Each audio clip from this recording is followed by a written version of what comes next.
नमस्कार, स्वागत है आपका एनएनसी न्यूज में। मैं हूं राजेश कुमार और आप मेरे साथ देख रहे हैं न्यूज नाइट। गणतंत्र दिवस को 2 दिन बाकी हैं और खुफिया एजेंसियों की माने तो पठानकोट हमले के बाद से दिल्ली दहशतगर्दों के प्रमुख निशाने पर है। 1 जनवरी 2016 को हुए पठानकोट हमले के बाद खुफिया एजेंसियों ने आगाह किया था कि दिल्ली में 2 आतंकवादी प्रवेश कर चुके हैं और वो किसी भी बड़ी घटना को अंजाम दे सकते हैं। उनका अगला निशाना दिल्ली मेट्रो हो सकती है, दिल्ली से चलने वाली तमाम रेलगाड़ियां हो सकती हैं और साथ ही साथ भीड़भाड़ वाले इलाके भी हो सकते हैं। इसी के मद्देनजर 1 जनवरी से दिल्ली में हाई अलर्ट घोषित किया गया है। इसी हाई अलर्ट का सच जाना है आज एनएनसी न्यूज की टीम ने, पर पहले देखते हैं ये एक रिपोर्ट। सच कहा है किसी ने कि कोई दुश्मन तो चुन सकता है मगर पड़ोसी नहीं, और ये हमारे देश का दुर्भाग्य है कि हमें पड़ोसी के रूप में पाकिस्तान मिला है, जो आज़ादी के बाद से लगातार भारत को नए नए घाव देता आया है। 1947 में कवालियों के द्वारा कश्मीर से शुरू हुआ कत्लेआम कारगिल, संसद भवन, अक्षरधाम और मुंबई होता हुआ अब पठानकोट तक पहुंच चुका है। उनके दिए घावों की कोई सीमा नहीं है, तो सच ये भी है कि हमारे सहने की भी कोई सीमा नहीं है। उम्मीद थी कि नई सरकार के साथ साथ स्थितियों में कुछ बदलाव आएगा, मगर ऐसा हो ना पाया। अगर कुछ हुआ है तो वो है गुरदासपुर, उधमपुर और अब पठानकोट। इस वक्त लाल किले से लेकर इंडिया गेट तक 25,000 से ज़्यादा जवान जो हैं सुरक्षा मुहैया कराने में लगे हैं। वहीं दिल्ली की दूसरी जगहों पे सुरक्षा के क्या हालात हैं, ये बताने के लिए हमारे साथ जुड़ चुके हैं दिल्ली विश्वविद्यालय से हमारे संवाददाता अमन और राजीव चौक से हमारी संवाददाता भावना। सबसे पहले मैं आपके पास आऊँगा, ये बताइए इस वक्त राजीव चौक पर सुरक्षा के क्या हालात हैं? जी हाँ राजेश, जैसे कि आप देख सकते हैं कि ये भीड़भाड़ वाला राजीव चौक कितना भीड़भाड़ वाला इलाका है, और इस भीड़भाड़ वाले इलाके को संभालने के लिए हमारे पीछे किस हद तक दिल्ली के सुरक्षा कर्मियों ने आतंकवादी हमले को रोकने के लिए चेकिंग शुरू कर दी है। यहाँ हर एक गाड़ी की चेकिंग की जा रही है और साथ ही साथ चेकिंग के साथ साथ उन लोगों को ढंग से जाँच पड़ताल भी की जा रही है ताकि किसी आतंकवादी हमले को रोका जा सके, क्योंकि दिल्ली में 1 जनवरी को हाई अलर्ट जारी किया गया है क्योंकि आतंकवादी हमला पठानकोट में जिस हिसाब से हुआ, अब लग रहा है कि दिल्ली भी दोबारा से किसी आतंकवादी घटना के घेरे में ना हो। और कुछ दिनों पहले ही आईएसआई के आतंकवादी भी पकड़े गए हैं, जिनको देखते लग रहा है कि भारत को अब 26 जनवरी के दिन कहीं दोबारा से किसी आतंकवादी घटना के घेरे में ना लिया जाए। और साथ ही साथ अभी प्रधानमंत्री नरेंद्र मोदी को भी और रक्षा मंत्री पर्रिकर को भी धमकी भरी चिट्ठी मिली है, जिसके अंदर उन्हें धमकी दी गई है जान से मारने की। हाँ भावना, मैं थोड़ा आपको रोकना चाहूंगा। अमन, मैं आपके पास आ रहा हूँ। अमन, ये बताइए इस वक्त विश्वविद्यालय में सुरक्षा के क्या हालात हैं, कितनी कड़ी है वहाँ पर सुरक्षा? जी हाँ राजेश, जैसा कि मैं दिल्ली विश्वविद्यालय मेट्रो स्टेशन पर यहाँ पे खड़ा हूँ, जैसा कि यहाँ पर बहुत ज़्यादा सिक्योरिटी के इंतजाम किए गए हैं। यहाँ पर 26 जनवरी के चलते 1 जनवरी से दिल्ली में हाई अलर्ट जारी कर दिया गया था। उसको देखते हुए दिल्ली सरकार ने पुलिस और सीआईएसएफ के जवानों को यहाँ पे तैनात किया हुआ है। जैसा कि आपने देखा, हाई अलर्ट के बाद दिल्ली पुलिस और तमाम सुरक्षा एजेंसियां दिल्ली में कितनी मुस्तैद हैं, तो वहीं अब आपको दिखाते हैं दिल्ली और एनसीआर के रेलवे स्टेशनों पर हाई अलर्ट का सच।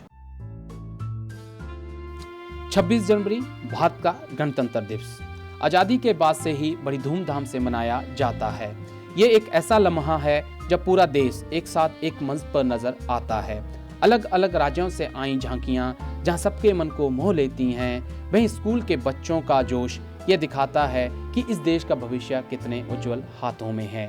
और जब देश की सेना के तीनों अंग अपनी शक्ति का प्रदर्शन करते हैं तो दुश्मन की सांसें कुछ पल के लिए थम सी जाती हैं।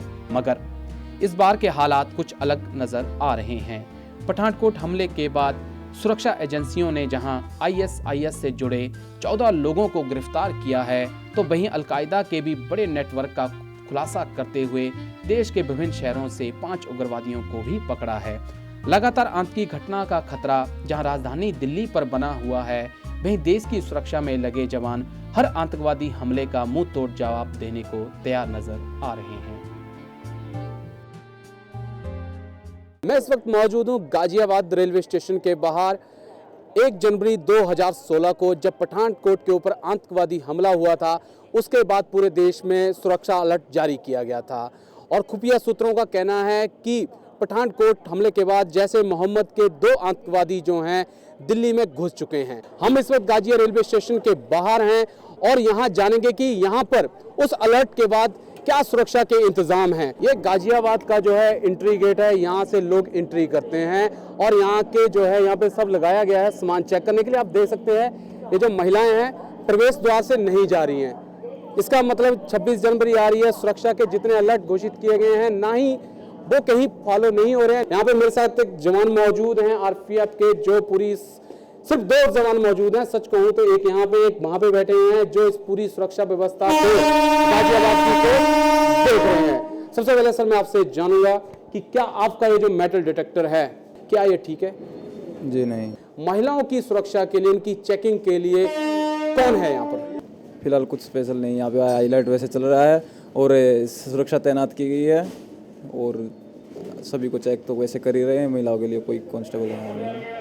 जैसा कि इनका कहना है कि सुरक्षा जो हाई अलर्ट चल रही है वो इनको भी पता है और ये बोल रहे हैं कि जो आ रहे हैं उनको पक्का चेक किया जा रहा है, लेकिन हकीकत हमने आपके सामने रख दी है। हाँ विवेक, मुझे ये बताइए, आपको पता है देश में हाई अलर्ट चल रहा है? हाँ चल रहा है।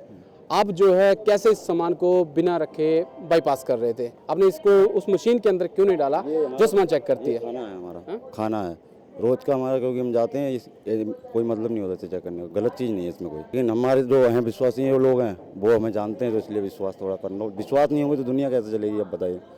1 जनवरी 2016 को हुए पठानकोट पर आतंकवादी हमले के बाद और आती हुई 26 जनवरी को देखकर दिल्ली में जो है सुरक्षा के इंतजाम काफ़ी पुख्ता कर दिए गए हैं।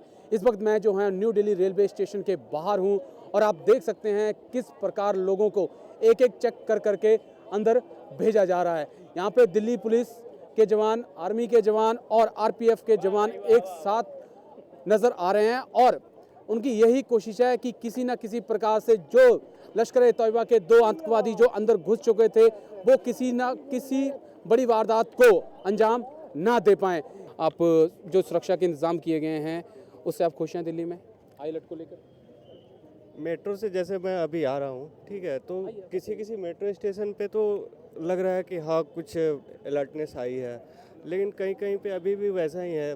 कोई वैसा सिक्योरिटी मतलब ऐसा नहीं लग रहा है कि बहुत ज़्यादा वो हो चुका है, तो ठीक है, और उतना ज़्यादा मैं सेटिस्फाई नहीं हूँ। 3 दिन बचे हैं 26 जनवरी के लिए और जो 2 आतंकवादी पठानकोट हमले के बाद जिसका आईबी ने बताया था कि दिल्ली में घुस चुके हैं, उनका अभी तक खुफिया एजेंसियों को कोई पता नहीं लगा है। इसीलिए इतने पुख्ता इंतजाम किए जा रहे हैं क्योंकि बोला गया था कि दिल्ली से जो ट्रेनें चलने वाली हैं उनको कहीं ना कहीं हाई जैक किया जा सकता है या उनके ऊपर आतंकवादी हमला हो सकता है। उसी के मद्देनज़र इतनी सुरक्षा जो है कड़ी दिल्ली में कर दी गई है। मैं राजेश कुमार आज़ाद, कैमरामैन सतप्रीत के साथ, न्यू दिल्ली रेलवे स्टेशन। कई बार छोटी छोटी गलतियां अंजाम देती हैं बड़ी घटना को घटने में। इतिहास गवाह है कि हम सीखते तो हैं मगर थोड़ी देर से। एनएनसी न्यूज़ की खास पेशकश हाई अलर्ट का सच में आज बस इतना ही। हमें दीजिए इजाज़त। नमस्कार।